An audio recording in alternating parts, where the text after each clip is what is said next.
ndokupa secret yachiwenga Archbishop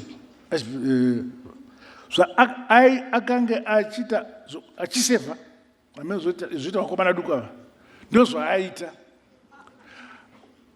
but painesa wine kumbako yako aibawa chimwa uy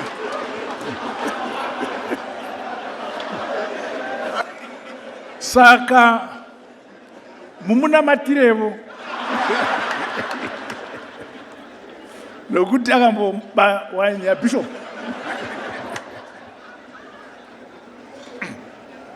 ini ndiri muhisiri kupanduka kwakwatakaita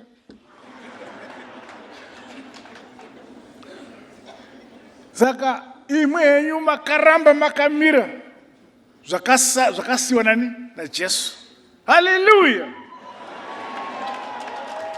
Asi nesuwo takapanduka tiri koko tina matireivo kuti tiendevo kudenga nyengu sezvamunoita. Imwe makutofunga munyu chaiwo ndi vanhu vari kuita kwako. Mofunga kuti munyu vanhu isu kana usina kutevera shoko benyu iri rinokupa upenyu hwamangwani warashika. Muchitevera kwanzi kuti